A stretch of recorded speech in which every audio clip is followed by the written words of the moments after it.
দর্শক শুভেচ্ছা। আমন্ত্রণ চট্টগ্রাম 24 আপনাদের সাথে আছি আমি জুবাইর মঞ্জুর। জ্বালানি তেলের দাম বাড়ার প্রতিবাদে চট্টগ্রামে দ্বিতীয় দিনের মতো চলছে অনির্দিষ্টকালের পরিবহন ধর্মঘট। এতে নগরীর বিভিন্ন সড়কে ব্যারিকেড দিয়ে পিকেটিং করে পরিবহন শ্রমিকরা। বাধা দেওয়া হয় অটোরিকশা ও ব্যক্তিগত গাড়ি চলাচলেও। ফলে পথে পথে দুর্ভোগে পড়েন কর্মস্থলগামী মানুষেরা। সড়কে ব্যারিকেড, মোড়ে অবস্থান স্থবির হলেও অনেকটা নিরুপায় আইনশৃঙ্খলা বাহিনী। নগরীর টাইগার প্লাস মোড় ভোর থেকে সকাল 11টা জ্বালানি তেলের দাম বৃদ্ধির প্রতিবাদে কর্মসূচির দ্বিতীয় দিনে এভাবে কয়েক ঘন্টা অবস্থান নেয় পরিবহন শ্রমিকরা। দেয়া হয় চৌরাস্তার সবকটি সড়কে ব্যারিকেড। তাতে চলতে দেয়নি কোনো গণপরিবহন, অটোরিকশা এমনকি রিকশা পর্যন্ত। তাতে চরম ভোগান্তিতে পড়েন সাধারণ যাত্রীরা। এ সময় নিরুপায় দেখা যায় আইনশৃঙ্খলা বাহিনীকেও। এখন আসছে আমরা এখন টাইগার পাশে দেখতেছি যে এরকম অবস্থা, এখন কোথাও গাড়ি পাচ্ছে, এখন আমাদের যাইতে খুব কষ্ট হচ্ছে। আমার ছেলে প্রতিবন্ধী, আমার ছেলের মেশিন ঠিক করানোর জন্য অফিসে যাইতেছিলাম, কিন্তু গাড়ির কারণে এখানে যাইতে পারতেছি না। রাস্তা তো বন্ধ, অনেকক্ষণ ধরে প্রায় 1 ঘন্টা ধরে বসে আছি। আমরা যাইতে পারতেছি না, আমরা আজকে গার্মেন্টস যেতে পারতেছি না, আমাদের বেতন আজকে দিবে না। সাধারণ মানুষ যারা আছি আমরা এই ধরনের আন্দোলন চাচ্ছি না। আমরা চাচ্ছি কঠোর সরকার এই জিনিসটা কঠোরভাবে দমন করুক। তাদের সাথে আমার কথা হয়েছে, তাদের কেন্দ্রীয় সিদ্ধান্ত অনুযায়ী গণপরিবহন, পণ্য পরিবহন এগুলো ব্যতীত বাকিগুলো তারা ছেড়ে দিবে, তারা রোড ব্লক তুলে দিবে। আমরা তাদেরকে বুঝিয়েছি, কথা বলেছি। পরিবহন সংশ্লিষ্টদের দাবি অনতিবিলম্বে প্রত্যাহার করতে হবে জ্বালানি তেলের বাড়তি মূল্য, অন্যথায় কর্মসূচি অব্যাহত থাকবে। ব্যারিকেডে দিছি যে আমাদের দাবি আদায়ের জন্য। আমরা 15 টাকা লিটারে 15 টাকা বাড়া দিতে হইতেছে। প্রতি লিটারে 15 টাকা হলে আমরা শ্রমিক কি করবো? তেলের দাম যখন বাড়তি হয়েছে, আমাদের গাড়ির ভাড়াটা যেন বাড়াই দেয়, এটাই আমাদের একটাই দাবি। এখন 15 লিটার তেলের দাম নিচ্ছে, যে আমাদের 40 লিটার তেলের দাম 600 টাকা বাড়তি হয়ে গেছে।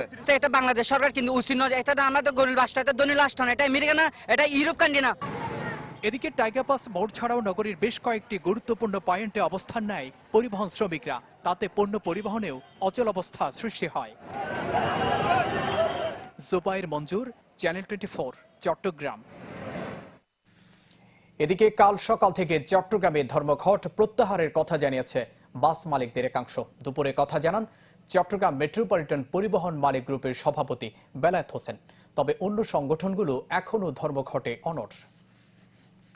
আগামীকাল সকাল থেকে আমাদের গাড়িগুলো চালানোর সিদ্ধান্ত নিয়েছি এবং আমাদের ধর্মঘট যেটা ছিল সেটা আমরা প্রত্যাহারের সিদ্ধান্ত নিয়েছি আগামীকাল ভোর 6টা থেকে। আমরা কাউকে রাজনৈতিক ফায়দা হাসিলের কোনো সুযোগ এই পরিবহন ধর্মঘটে দিতে চাই না। সাম্প্রদায়িক হামলার প্রতিবাদে চট্টগ্রামে গণসমাবেশ করেছে সর্বস্তরের সাংস্কৃতিক কর্মী ও সচেতন নাগরিক সমাজ। বিকেলে নগরের ডিসি হিল প্রাঙ্গণে এ সমাবেশে বক্তারা বলেন, দেশের বিভিন্ন স্থানে যে সাম্প্রদায়িক হামলা চালানো হয় তাতে কেবল হিন্দু সম্প্রদায়ের ক্ষতি হয়নি, কলঙ্কিত হয়েছে সমাজ ও রাষ্ট্রের চরিত্র। যারা ধর্মের নামে এ ধরনের কাজে জড়িত তারা প্রকৃত ধার্মিক নন, তারা দেশপ্রেমিকও নন। রাজনৈতিক ফায়দা লোটেই তাদের মূল উদ্দেশ্য। সাংস্কৃতিক কর্মকাণ্ডের মাধ্যমে এ ধরনের অপশক্তিকে প্রতিহত করার আহ্বান জানানো হয় সমাবেশে।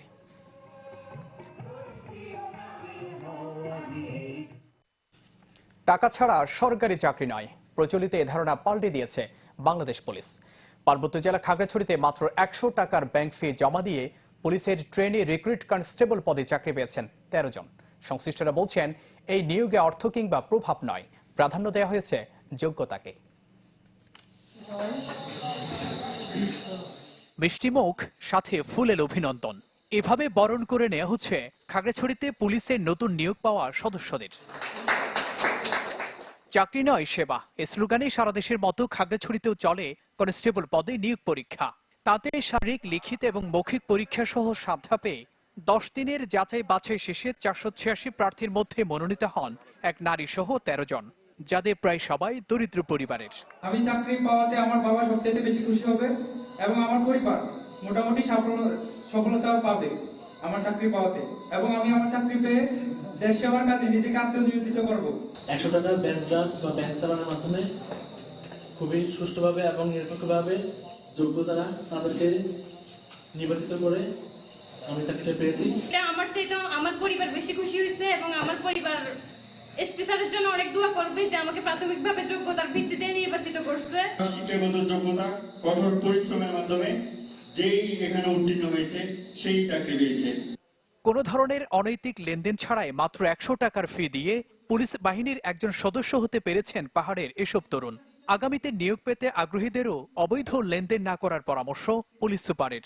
অত্যন্ত সুষ্ঠু, সুন্দর এবং স্বচ্ছতার ভিত্তিতে এই নিয়োগ প্রক্রিয়া হবে এবং এই নিয়োগ প্রক্রিয়ায় কেউ যেন কোনো রকমের প্রতারণার খপ্পরে না পড়ে, কেউ যেন লোভের বশবর্তী হয়ে কোনো বিপদে গিয়ে ক্ষতিগ্রস্ত না হয়। চলতি নিয়োগ প্রক্রিয়ায় প্রথম ধাপে 10 জেলায় এই যাচাই বাছাই শুরু হয় গেল 25 অক্টোবর। Desk report, channel 24। চট্টগ্রামের সাতকানিয়ায় স্থানীয়দের পাতানো বিদ্যুতের ফাঁদে জড়িয়ে একটি বন্য হাতির মৃত্যু হয়েছে। শনিবার ভোরে উপজেলার সোনাকানিয়া ইউনিয়নের 2 নম্বর ওয়ার্ডের মতিয়াতলী বিলের ধান খেতে এই ঘটনা ঘটে। স্থানীয়রা জানান, আমন ক্ষেতের পাকা ধান রক্ষা করার জন্য ক্ষেতে অবৈধভাবে বিদ্যুৎ সংযোগ দেয় চাষিরা। এতে বিদ্যুৎ স্পৃষ্ট হয়ে হাতিটির মৃত্যু ঘটে।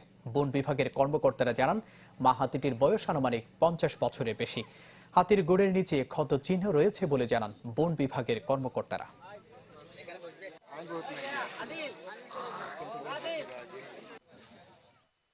কক্সবাজারে নির্বাচনী প্রচারণায় দুর্বৃত্তের হামলায় ইউপি নির্বাচনের মেম্বার প্রার্থী সহ 3 জন গুলিবিদ্ধ হয়েছেন।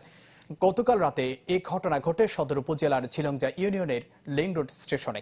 পুলিশ জানায়, ইউপি নির্বাচনের সদস্য প্রার্থী কুদরতুল্লাহ তার কর্মী ও স্বজনদের সাথে আলোচনা করছিলেন।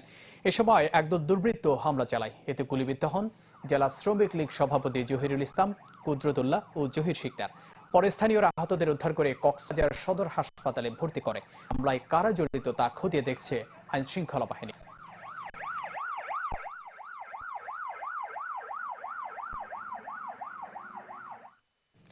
আগামী বছরের মার্চের মধ্যে দেশের 100% মানুষ করোনার টিকার আওতায় আসবে এমন কথা বলেছেন স্বাস্থ্য সেবা বিভাগের সচিব লোকমান হোসেন মিয়া। সকালে রাঙামাটিতে করোনা বিষয়ক সমন্বয় সভায় তিনি জানান, আগামী ডিসেম্বরের মধ্যে 60% মানুষ টিকা পাবে। দেশে এখন কোনো টিকার সংকট নেই জানিয়ে সচিব বলেন, 2.5 কোটি টিকা মজুদ আছে। এখন থেকে প্রতি মাসে 4 কোটি করে টিকা আসবে। তাছাড়া দেশে যৌথভাবে টিকা উৎপাদনের প্রক্রিয়া চলছে। দেশে অক্সিজেনের পর্যাপ্ত মজুদের পাশাপাশি চিকিৎসক ও নার্স নিয়োগ দেয়ায় ফলে করোনা পরিস্থিতি সামাল দেয়া গেছে বলে জানান তিনি।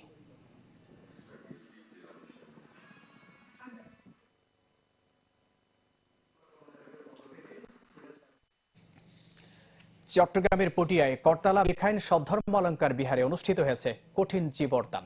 শুক্রবার দিনব্যাপী অনুষ্ঠানে পঞ্চশীল গ্রহণ, বৌদ্ধ মূর্তিদান, শঙ্খদান, অষ্ট পরিষ্কার দান, জীবরদান, কল্পতরুদান ও বৌদ্ধ ভিক্ষুদের পিণ্ডদান সহ নানা ধর্মীয় আনুষ্ঠানিকতা পালন করেন বৌদ্ধ নরনারী। বিকেলে অনুষ্ঠিত হয় ধর্মসভা। এতে বুদ্ধের অহিংস বাণী মানুষের মাঝে ছড়িয়ে দিয়ে ধর্ম বর্ণ নির্বিশেষে একসাথে সোনার দেশ করার তাগিদ দেন ধর্মগুরুরা। ভদন্ত সোমানন্দ মহাস্থবিরের সভাপতিত্বে দান উৎসবে বক্তব্য রাখেন জাতীয় সংসদের হুইপ শামসুল হক চৌধুরী।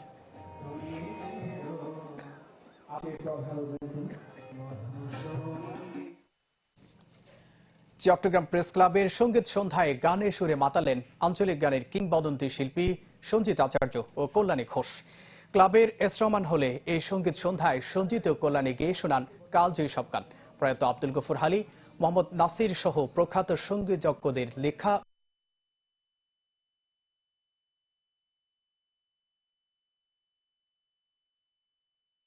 জুটি গানের পাশাপাশি কথা বলেন গান নিয়ে। এর আগে অনুষ্ঠানের উদ্বোধন করেন ক্লাবের সাধারণ সম্পাদক চৌধুরী ফরিদ। সাংস্কৃতিক সম্পাদক নাসিরউদ্দিন হায়দার অনুষ্ঠান সঞ্চালনা করেন।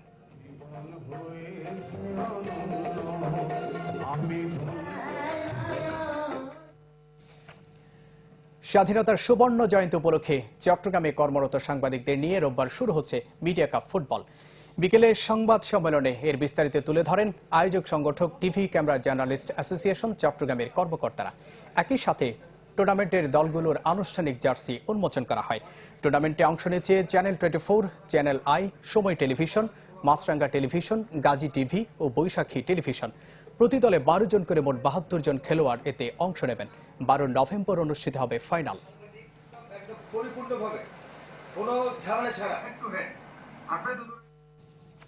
এ ছিল এখনকার খবরে। এতক্ষণ সাথে থাকবার জন্য ধন্যবাদ সবাইকে।